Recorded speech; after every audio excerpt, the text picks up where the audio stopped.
मैं डॉक्टर ममता आशुतोष शर्मा भाग 1 में राजनीतिक पृष्ठभूमि भक्ति काल की राजनीतिक पृष्ठभूमि के विषय में बात करूँगी। राजनीतिक दृष्टि से भक्ति काल का विस्तार मुख्य रूप से तुगलक वंश से लेकर मुगल वंश के बादशाह शाहजहाँ के शासनकाल तक हुआ।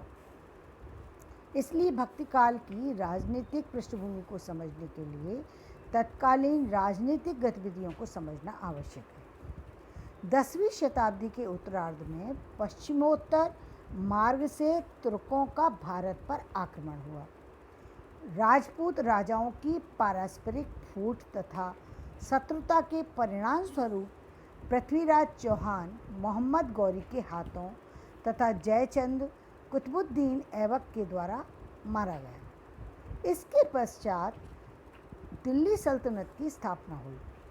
तुर्क आक्रमणकारियों द्वारा शासित राज्य को दिल्ली सल्तनत के नाम से पुकारा गया। दिल्ली सल्तनत का इतिहास मोहम्मद गौरी के द्वारा भारत पर आक्रमण से शुरू हुआ।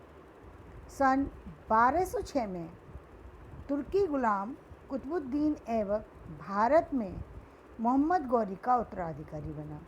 गौरी का ही एक दूसरा गुलाम यल्दोज गजनी का उत्तराधिकारी बना। यल्दोज ने दिल्ली पर भी अपने अधिकार का दावा किया। तभी से दिल्ली सल्तनत ने गजनी से अपना संबंध तोड़ लिया। भारत के लिए ये फलदायी सिद्ध हुआ।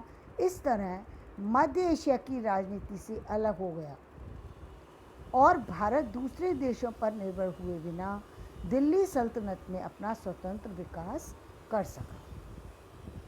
शुरू के 100 वर्ष तक दिल्ली सल्तनत को अपने राज्य की सुरक्षा के लिए प्रयास करना पड़ा। दिल्ली सल्तनत को विदेशी आक्रमण, तुर्की अमीरों के आंतरिक विरोध, विजित राजपूत शासकों और सरदारों द्वारा फिर से राज्य को वापस लेने का खतरा था। तुर्की शासकों ने इन बाधाओं पर विजय पाई। 13वीं सदी के अंत तक दिल्ली सल्तनत का विस्तार न सिर्फ मालवा और गुजरात तक बल्कि दक्कन और दक्षिण भारत तक हो गया। सन 1206 से 1290 ईस्वी तक दिल्ली सल्तनत का इतिहास उतार चढ़ाव का रहा। 1281 ईस्वी में बलबन की मृत्यु के बाद फिर से अराजकता फैल गई। इस अराजकता का फ़ायदा उठाकर जलालुद्दीन के नेतृत्व में कुछ सरदार सन 1290 ईस्वी में बलबन के अयोग्य उत्तराधिकारियों को सिंहासन से वंचित करने में सफल हुए। यहीं से खिलजी वंश की शुरुआत हुई। जलालुद्दीन खिलजी का शासन काल 6 वर्ष का रहा। इस अल्प शासन काल में उसने बलबन के कठोर शासन में नरमी लाने का प्रयास किया।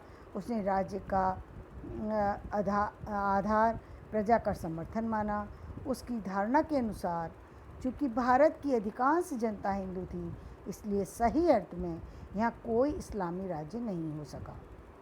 सहिष्णुता और सरल दंड विधान की नीति से उसने स्थानीय शासन वर्ग का समर्थन प्राप्त करने की कोशिश की।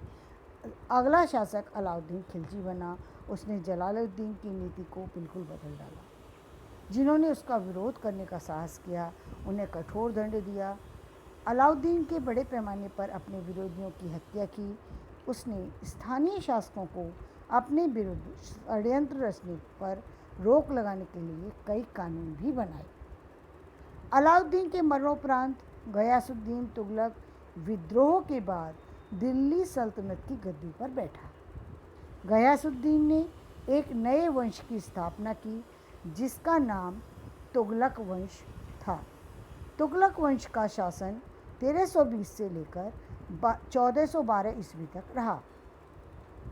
इस वंश में 3 महत्वपूर्ण शासक हुए, गयासुद्दीन, उसका पुत्र मोहम्मद बिन तुगलक और 1324 और 1351 ईस्वी में उसका भतीजा फिरोज़ तुगलक। 1351 से लेकर 1388 तक वह गद्दी पर रहा। आरंभिक 2 शासकों का शासन लगभग संपूर्ण भारत पर था। फिरोज़ के बनने के बाद दिल्ली सल्तनत विघटित हो गई।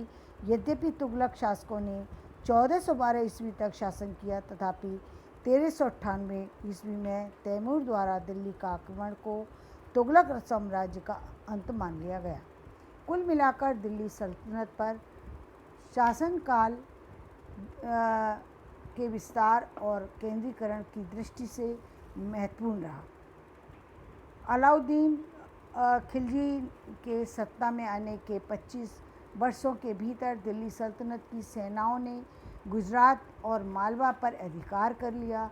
साथ ही राजस्थान के अधिकांश राजाओं को हटाने के बाद दक्षिण भारत के और मदुरई तक के क्षेत्रों को जीत लिया गया। आगे इस विस्तार क्षेत्र के सीधे दिल्ली प्रशासन के अधीन रखने का प्रयास किया गया। विस्तार की नीति की शुरुआत अलाउद्दीन खिलजी के द्वारा हुई। उसके उत्तराधिकारियों ने भी इस नीति को जारी रखा और मोहम्मद बिन तुगलक के काल में यह नीति अपने चरम पर पहुंच गई।